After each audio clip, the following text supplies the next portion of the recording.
안녕하십니까. 시사포커스 이재용이 오늘 진행하는 이재용 아나운서입니다.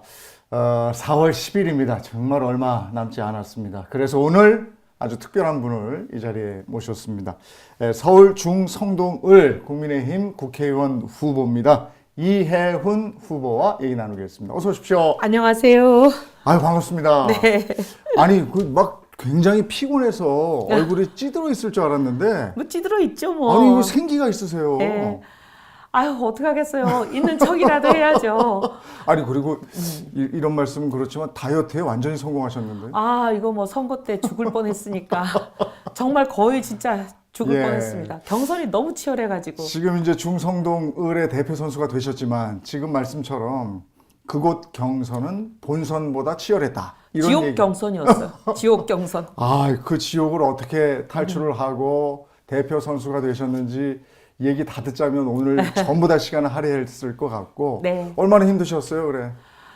아니, 근데 저는 좀 기가 막힌 게 여기가 쉬운 곳이 아니고 국민의힘 입장에서는 굉장히 어려운 곳이거든요. 네. 국민의힘 입장에서 다들 생각해 보시면 2022년, 불과 2년 전에 네. 우리가 가장 바람이 우리한테 유리하게 불었던, 그래서 우리가 성적이 제일 좋았던 선거가 2022년 선거예요. 네.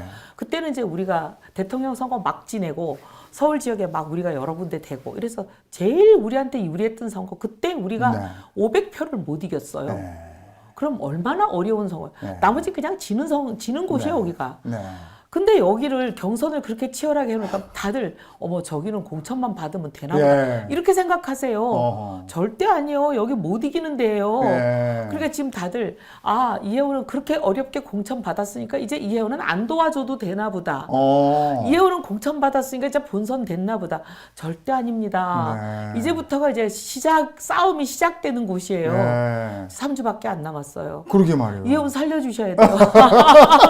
아니 근데 당에서도 너무 믿는 거 아닙니까? 그러니까 다들 여기는 네. 신경도 안 써요. 한동훈 위원장도 안 오고요. 여기 오셔서 어떡하지? 살려주셔야 돼요.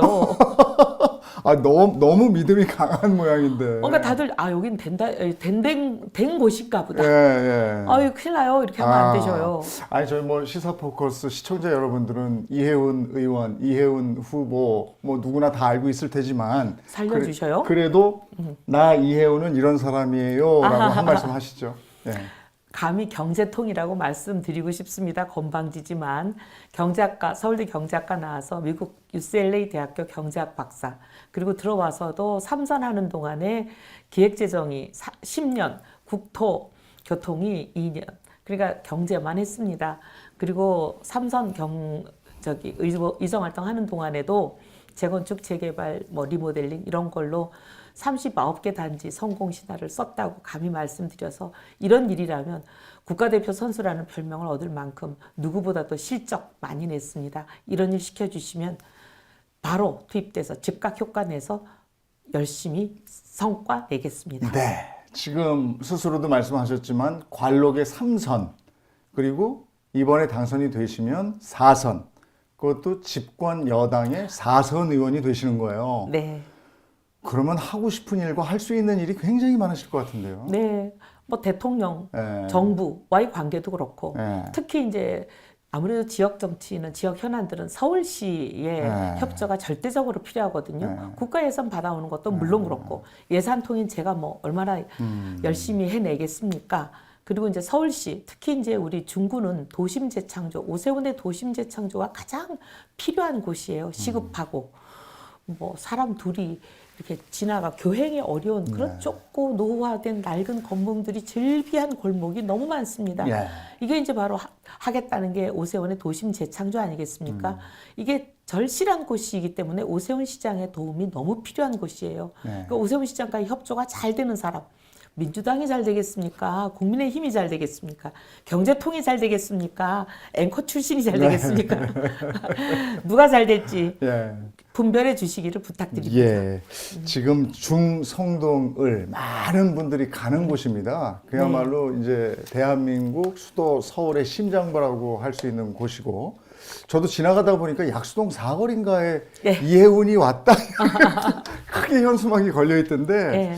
거기 가서 그 선거사무소 딱 차리고부터 스타트를 해서 지금까지 굉장히 마음이 복잡하고 힘들고 바쁘고 막 이러셨을 줄로 압니다. 오늘 포함해서 일정이 어떻게 되세요? 아침에 몇 시에 일어나서 몇 시까지 움직이시나요? 6시 반부터 이제 시작하죠. 예. 7시에는 이제 전철역에 나가니까요.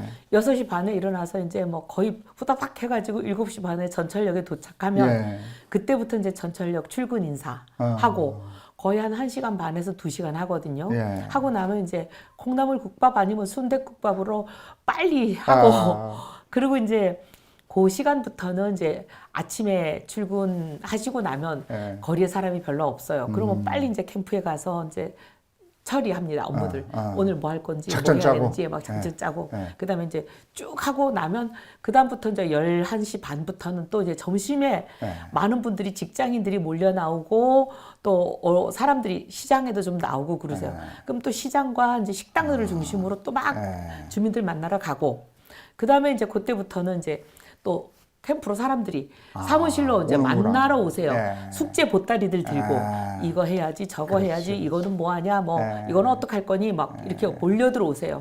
그분들 성실없이 맞다 보면 이제 저녁장 보러 나오시는 시간이 돼요. 그럼 이제 4시쯤부터는 또 이제 시장 다녀야죠. 그렇게 하고 나면 이제 저녁 시간 되면 또 퇴근 시간 되면. 식당 퇴근 인사하고 이제 저녁에 이제 식당들에 이제 335들 다 이제 주민분들 모여 계시거든요. 예. 그럼 거기 또 인사 다니고. 그리고 이제 각종 중간중간에 행사가 많아요. 예. 경로당, 뭐 유치원, 그렇지, 뭐 온갖 거 다니고. 예. 그러면 이제 12시에, 1시에 집에 가죠. 진짜 빡신 일정이네요. 그거 딱 2달 했습니다. 제가 아하. 1월 16일 날 이제 예. 중구 성동을에 예. 이제 운전하는 친구 하나 없이 호롤 단신으로 왔거든요. 딱 가방 하나 들고 딱 가셨어요. 예. 보따리 풀고 이제 시작한 건데 예. 그 가서 만나본 그 중구 서울 중성동 을의 주민들은 뭐라고 그러십니까? 이래갖고 못 살겠다. 예. 대한민국 어디에도 없는 아니 이게 사대문 도심이라고 너 이게 믿기니? 이제 이런 거죠. 청소차 저기 소방차가 못 들어가는 그 골목들. 그러니까 이제 오물이 잘 제때 안 치워질 수밖에 없죠. 그러니 뭐 이게 얼마나 쾌적하지 못한지 상상이 되시죠. 심지어 아직도 21세기인데 집집마다 화장실이 없고 동네가 하나 골목 하나가 공중 화장실을 같이 써야 되는 곳들이 있어요. 그래요? 네, 상상이 안 되시죠. 거기가 서울 한복판인데? 제일 중심이죠. 네. 600년 된 도읍 서울에 네. 사대문 아니라고 생각하시면 됩니다. 근데 이제 그런 것들이 왜 그러면 아직도 그 낡고 노후한 건물들이 헐고 새 집을 짓질 못하냐. 대한민국 어디에도 없는 규제, 중구에만 있는 규제가 여기 있어요. 아, 그래요? 예를 들면 남산 고도 제한. 다른 데는 없어요. 네네. 남산을 잘 보기 위해서 높이 짓지 말라. 그러네. 지금 남산 보는데 걸기작거린다고 높이 못 짓는다는 게 이게 이해가 안 되시지만 맞다, 그런 게 있네요. 옛날에는 그런 이제 사고 방식을 갖고 있던 시절이 있었죠. 어떻게 보면 철진한 규제고 낡은 규제죠. 그걸 이제 정치인들이 걷어내 줬어야 되는데 좀 답답한 일이죠. 예를 들면 주거 이종 똑같은데도 중구의 주거 이종은 4층까지밖에 못 줘요. 네. 다른 데가 뭐 바로 옆 동네는 18층까지 짓고 또 다른 동네는 아예 제한이 없거든요. 높이 제한이. 마구 지을 수 있는데 우리는 4층까지밖에 못 짓는다. 네. 이게 누가 동의가 되겠어요? 네. 이런 거는 이제 어떻게 보면 풀어야죠. 근데 이런 걸 푸는 이제 전문가가 필요한 시점이죠. 이런 변화가 필요한 시점에 이해운이 왔습니다. 이렇게 말씀드리는 거예요. 예. 그러면 그게 중성동을의 가장 시급한 지역 현안이겠네요. 네. 그리고 이게 가장 많은 인구가 걸려 있는 문제예요. 자, 지금 저 이해운 후보는 3선이시란 말이에요. 네. 그만큼 선거를 많이 치르셨단 말이에요. 네. 이기기도 하고 지기도 하고. 하고 그러셨어요. 네. 백정노장이신데 네. 이번 선거는 어떻게 보세요? 지난 선거와 비교해서 이번 선거는 어떻습니까? 2022년 선거에 비하면 뭐 절대적으로 어렵죠. 근데 2020년 선거에 비하면 이거는 이제 지금은 판단하기는 조금 어렵습니다. 2020년 선거는 기억하실지 모르겠지만 한 4개월 전에는 저희가 이기는 선거라고 다들 생각했어요. 그때가 조국 사태가 나가지고 뭐 거의 광화문을 가득 메우는 내로남불 물러가라. 그래서 그때는 국민의힘의 전신이 미래통합단이 오판했어요. 아, 우리가 이기는 선거구나. 그래서 공천도 오만하게 했죠. 그래서 뭐 이제 당시 공관위원장 하셨던 분들이 그냥 이렇게 좀 자기 편이라고 약간 함부로 공천하는 것도 있고 그랬죠. 그랬는데 이게 이제 항상 선거는 보면은 선거일로부터 한 달 전 그 사이에 여러 가지 변수들이 생깁니다. 오만한 팀은 실수하게 돼 있고 그래서 우리가 막말 논란도 있었고 여러 가지가 있었죠. 근데 진다고 생각하는 팀에서는 뭐 거의 극약 처방을 합니다. 그분들이 또 해필이면 집권 여당이었잖아요. 그래서 코로나가 오니까 극약 처방으로 돈을 완전히 풀었잖아요. 네. 코로나 지원금. 네. 그리고 그들은 뭐 가점 막 얻어갔죠. 그냥 통장으로 지원금을 쏘아줬잖아요. 맞아. 현금을. 그렇죠. 그러니 뭐 그분들한테 또 뭐라 그랬냐면 이번에 총선에서 우리 소위 보수 쪽이 이기면 이 지원금 다 끊어버린다. 그러니까 뭐 통장으로 지원금을 현금으로 받으신 분이 아니 보수가 이기면 이 지원금 다 끊어진다는데 얼마나 위기감을 느끼셨겠어요. 그렇죠. 그 맛이 있는데. 거기다가 이제 우리 쪽에서 실수가 있었던 게 막말을 하고도 국민들께 사죄를 안 했잖아요. 그런 게 이제 겹쳐지면서 우리가 완전히 폭삭 배망했죠. 그래서 180석 거야가 탄생한 거잖아요. 네, 맞습니다. 그게 이제 우리 지난 4년 선거였는데 2년 전으로 돌아가면 어떻게 보면 윤석열 대통령을 탄생시킨 그 여세를 몰아서 지방선거에서 우리가 사실 좀 대승을 했죠. 그랬는데 지금은 박빙으로 알 수가 없습니다. 우리가 굉장히 어려운 게 한 3, 4개월 전이었고 근데 이제 어렵다 보니까 우린 절치부심해서 조금씩 마음을 얻어가고 있는 국면인데 지금 또 이제 갑자기 신당 하나가 뭐 이렇게 갑자기 돌풍을 일으키는 당이 하나 나타났죠. 수시로 바뀌더라고요. 네. 민심이 굉장히 그 말라타이라는 걸 뭐라 그러죠? 휘발성이 있어요. 그 지금 알 수가 없습니다. 굉장히 조심해야 돼요. 아니 얼마 전까지만 해도 국힘이 쫙 올라가는 것 같더니 또 지금 최근에는 또 조금 막 왔다 갔다 해요. 그러니까 한시도 마음을 못 놓고. 갑자기 변곡점이 생길라 그러기 때문에 요때 조심해야 됩니다.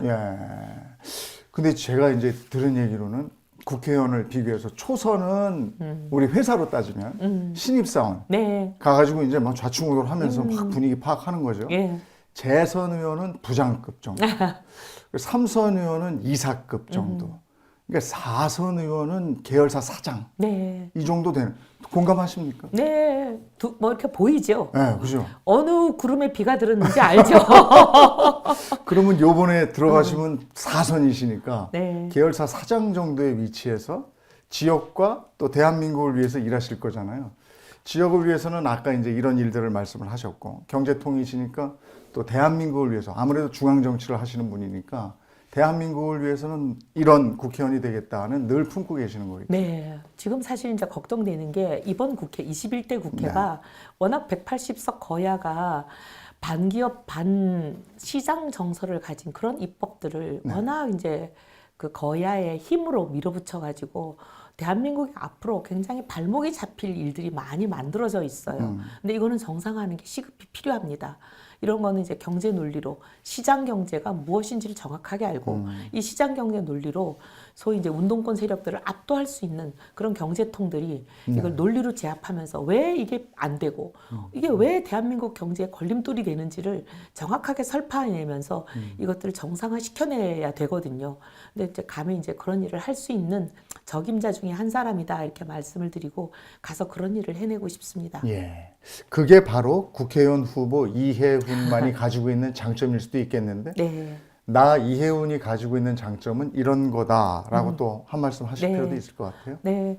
그리고 윤 정부가 많은 국정 아젠다를 제시하고 거기에 공감하는 국민들이 윤 정부를 탄생을 시켰는데 지금 거의 윤 정부의 국정 아젠다들이 빛을 보질 못해요. 출발을 못하고 있어요. 지금 2년이 됐죠. 2년이 지났지만 2년쯤 됐죠. 2년쯤 됐는데 아예 시동을 걸지 못하고 있는 것은 이거는 국민의 뜻을 따르지 못한다고 봅니다. 180석 거야가 목리를 부리면서 윤 정부의 출발을 방해하고 있는 상황인데 이 출발을 시킬 수 있는 거 결국 국회에서 왜 필요하며 왜 해야 되며 어떻게 해야 되는지를 설파해낼 수 있는 그런 추진력 있는 중진 4선 이해훈을 국회로 보내주시면 그 일들을 해내겠습니다. 예. 자, 그러면 이제 3주 조금 더 남은 이 기간 이해훈 후보는 이렇게 뛰겠습니다. 우리 지역 유권자 여러분과 우리 국민 여러분은 이렇게 봐주십시오라고 각오 한 말씀 해주십시오. 네. 지역을 지역의 묵은 현안들을 해결해낼 수 있는 지역의 중구 성동을에 최적화된 경제통 이해훈입니다. 그리고 실적으로 검증된 실력을 입증해내는 확실한 변화를 이끌어낼 수 있는 믿고 쓰는 특급 일꾼 이해훈. 변화가 필요한 중구 성동을에 이해훈이 왔습니다. 이해훈에게 기회를 주십시오.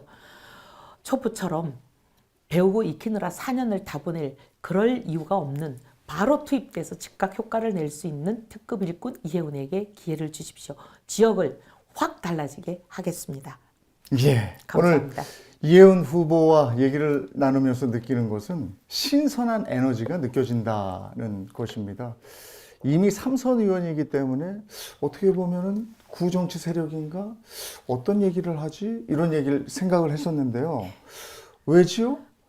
신선한 에너지가 막 이렇게 느껴지는 건 왠지 모르겠습니다만 어쨌든 3선의 관록을 가지고 4선에 도전하는 이해훈 의원에게서 신선한 에너지를 느낄 수 있었다는 자체가 성과가 아닌가 싶습니다.